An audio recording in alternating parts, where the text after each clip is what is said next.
familiar with Robert Greene and the books like 48 Laws of Power and these kind of things. So pretty much similar to, I guess, Machiavelli's Prince, right? Where there's this handbook and, these are the best practices if you want, to maintain power, like in this kind of particular situation. What do you think about, like, should I grab, when I'm next in the airport, should I grab one of these books at least that maybe are not so much about the person, but they are more about traits for particular circumstances? Are they more useful?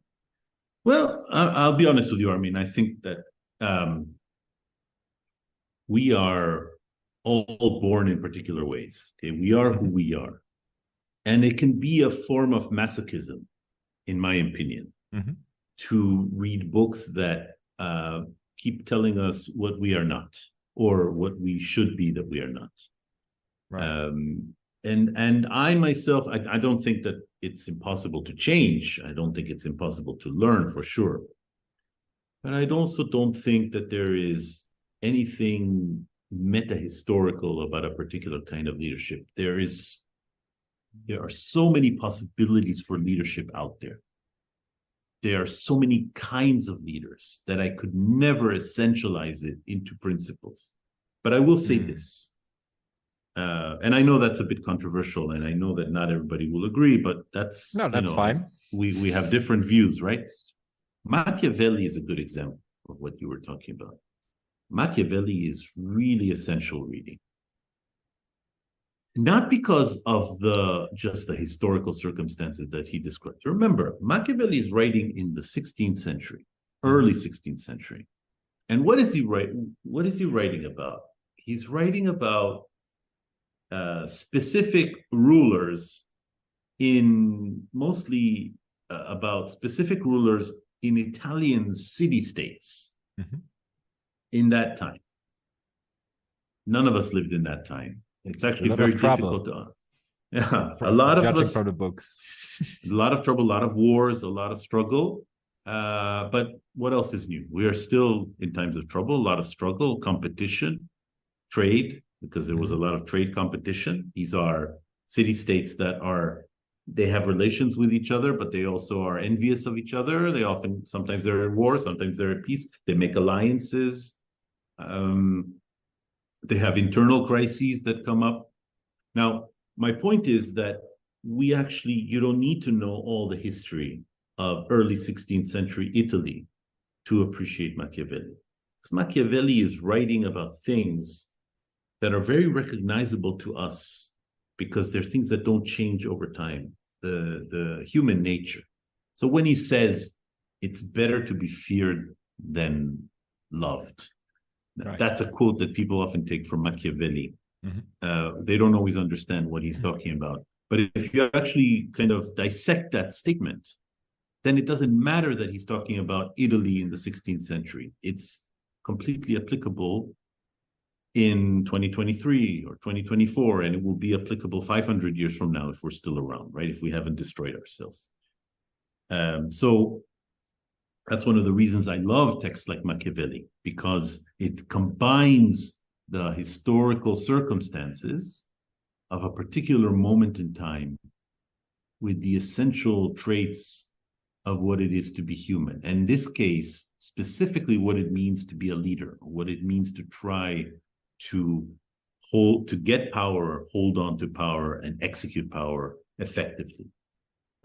So I think that's an excellent example. However, with one caveat, because I know some people are interested in Machiavelli. Machiavelli is writing about people who hold formal political power. You could make the comparison to people who hold formal institutional power or other kinds of power. But we have to have a more open and flexible conception of what leadership is. Because not all of us are going to be heads of state or heads of a city-state or a prince, like Machiavelli is writing about. There's different kinds of leadership. leadership can be, okay, you are, yes, you're a president or you're a king. You have authority. Sure. But leadership can also be, oh, I started a social impact group, or I created a business, Sure. or I'm actually involved in civil society. Or I am a leader in my community, and nobody outside my community knows my name. I'm not a famous person, but there are people who look at me as a leader, and those are not the people that Machiavelli is writing about. So it is different, and we have to translate a little bit more in those cases. So then there are other sources. That's why in our field, we don't have a Bible. Machiavelli is not a Bible. Machiavelli is a source. Okay. So I always encourage people, okay, go to Machiavelli or go to other sources, but don't settle for one kind of leadership. Look at other kinds of models and see which one is the most applicable to you and the one that you can learn from the most. Which other models do you like? I mean, there are certain, like the Stoics, for example, they have a particular framework for certain, like Marcus Aurelius, or, I know that one is quite popular. Are there any other sources that you think, well, we don't have a Bible, but we might have a few good sources. Let's start with 3, which I still, that are worth looking at in general. Well, Obviously, and there are many more, but as a starting point for the airport waiting time. Yeah.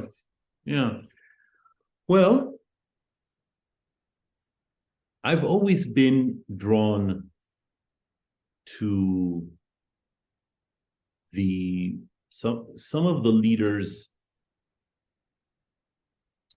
of the civil rights movement, right, in the United States and in other countries as well. And it's not just, and to give one example, Martin Luther King Jr.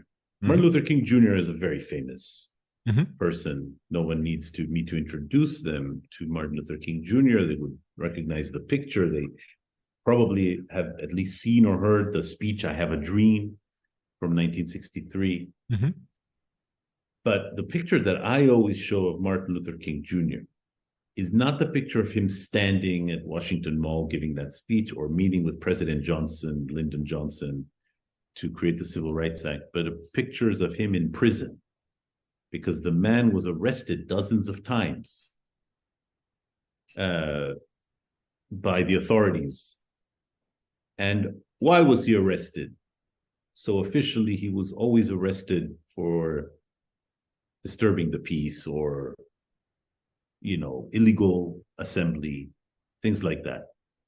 The real reason he was arrested constantly is because he was telling the truth and he was being very disruptive to the status quo. That's why he was being arrested. And you must have seen this pattern actually quite a lot of times in history, right? From Gandhi to whenever you get arrested, it's usually a sign that you are up to something. To a certain extent. I'm not sure if people are aware, again, to give an American example, but it's not just an American example. In the democracies today, we take for granted that all citizens vote or are eligible to vote. So just to give a very easy example, women, that's 50% or more of the population, adult population. They vote in a democracy. I'm not sure that people are aware just what it took for women to be able to vote in a democracy.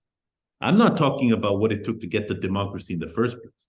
I'm talking about countries that had a vote, had elections, but women were excluded. Now, it wasn't that women one day showed up and said, "Oh, can we please participate in your democracy and vote? Will you let us vote?" And everybody was like, "Oh, sure. Why didn't you just tell us? We would have let you vote before. Please, here's the voting booth. Please come in and vote." That's not how it works. They had to struggle for 100 years, and successive generations had to struggle, and they were thrown in prison, and they went on hunger strikes, and they were constantly arrested and harassed until, in the end, they triumphed. And of course, the way that history works, it's quite cruel. It's ironic and also cruel. We start taking things for granted. We take things for granted. We don't realize the origins of how we have things, even things like the fact that we have weekends. Some people have weekends, not everybody has them. A lot of people have to work on weekends, but many of us have weekends. The ability on the weekend to relax with our families, with our friends, or even just with ourselves, have some time off, to read a book, to travel, to recharge, to sleep, those things, right? So many of us just take for granted. Though the weekend, there were people who died, I'm not being melodramatic, who died fighting for the right to have a day off at the end of the week from working. Now, do we know who these could the people listening now tell you offhand who those people were who got us weekends, who got us the right to vote? They probably couldn't. It would be difficult. Some could, but it's not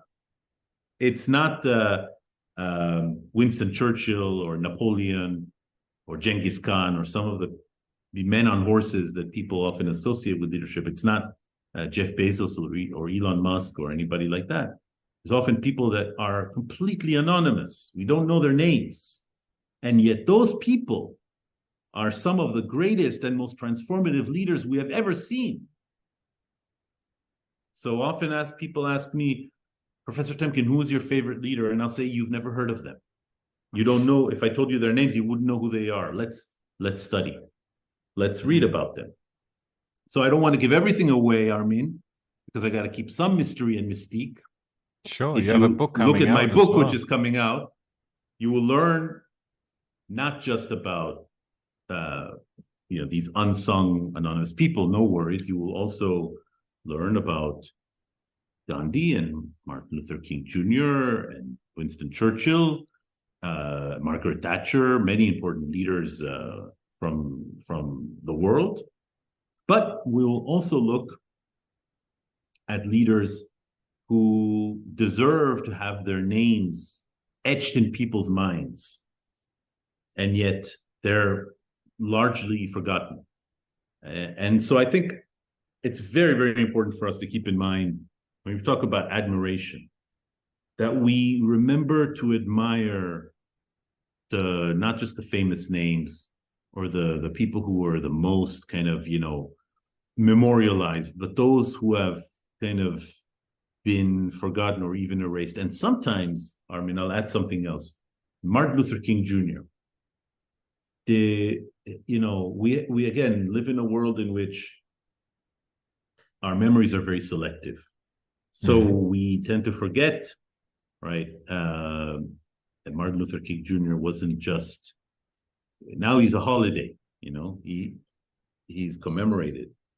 In 1983, the United States government made Martin Luther King Jr. federal holiday. But he was assassinated just 15 years earlier at age 39. And during the years prior to his assassination, he spent most of that time in and out of prison. How do you go in the span of 15 years from being essentially treated as a terrorist and a criminal to being seen as a hero, but that your political, the substance of your leadership and what you believed in is kind of put aside or even drained of meaning? That's something that fascinates me, right? Well, I always want to understand how that happens. So that's another thing that I write about. I write about quite a bit.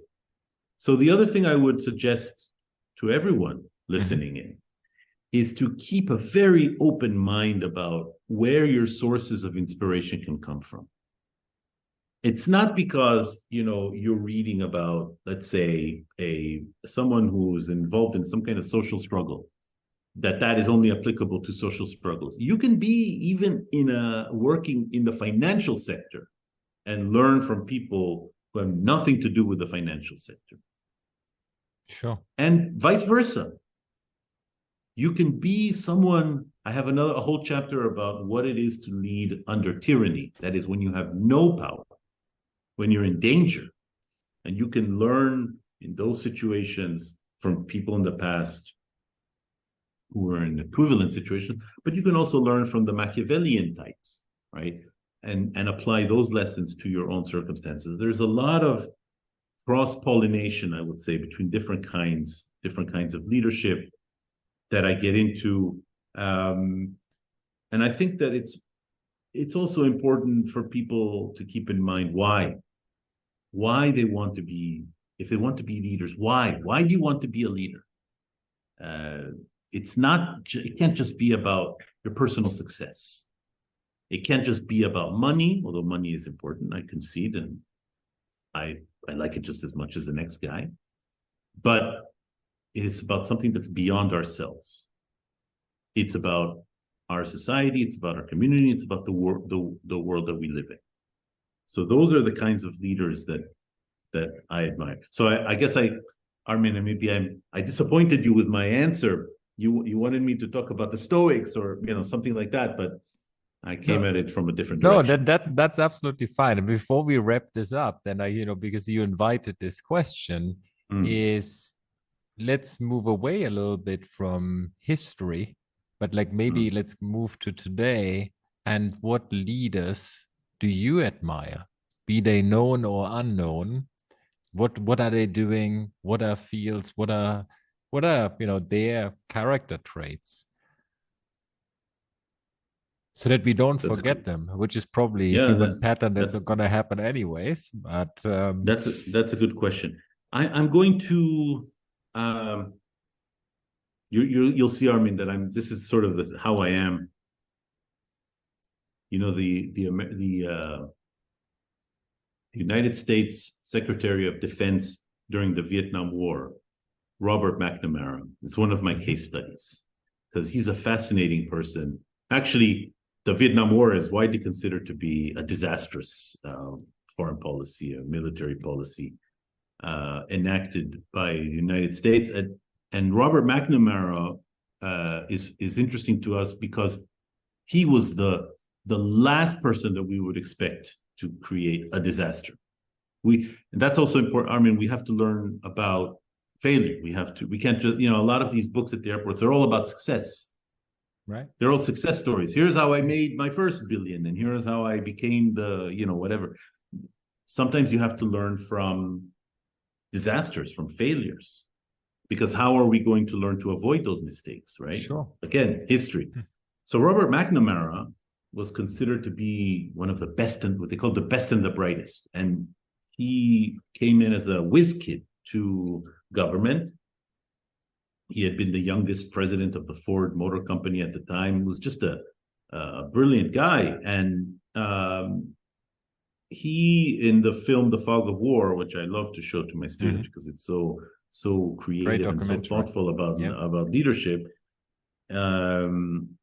gave a piece of advice, which I actually repeat to my own students, which is when you ask a question, don't answer the question that you were asked. Answer the question that you wish you were asked.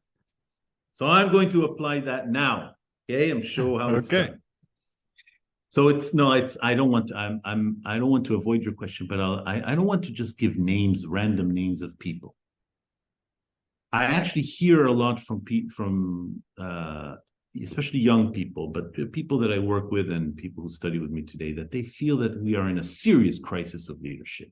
They often say, well, our leaders of today really compare so poorly to some of the leaders that we had in the past. And I'm not just talking about America, I'm all over the world. Sure. I hear this.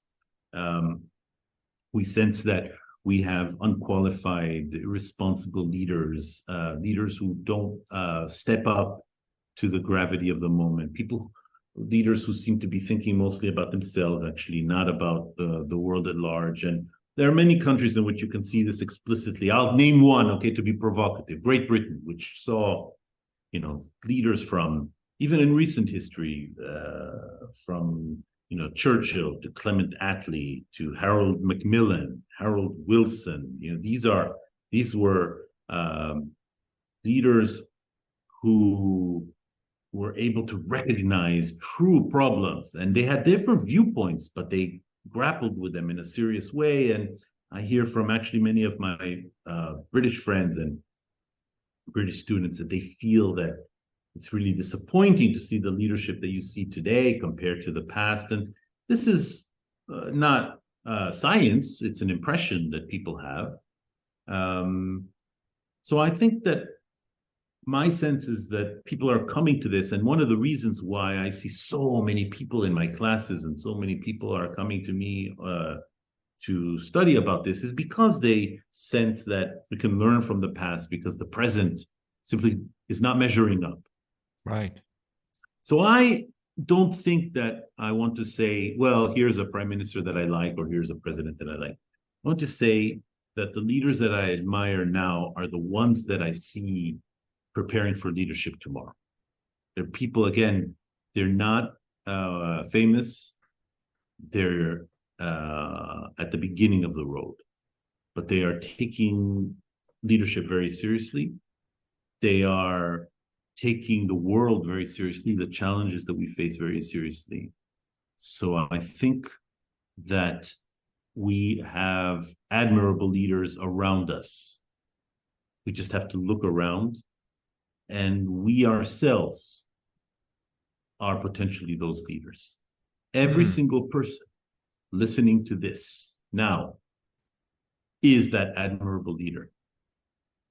You have to find those qualities in yourself that enable you to emerge in the first place. And then you have to find that zone, that passion, that issue, that work, that project that brings out the best in you, right? And then we will be talking about you as that admirable leader. So these people exist. They are among us. They are with us. And we want to encourage them. We want to identify them. We want to nurture them. And if they happen to be us, right, you, then you want to step up. And there will be people who will follow you. Just to give it a last shot and dig a little bit deeper, to paraphrase it maybe, you mentioned the probably like less trust, or this decline in trust in be it the institutions or leaders in general. If you look at our current circumstances, I guess, particularly in the Western world, do you see from a historical perspective any kind of leadership qualities that would serve these circumstances well, in your opinion? Yes, that's an excellent question, Armin.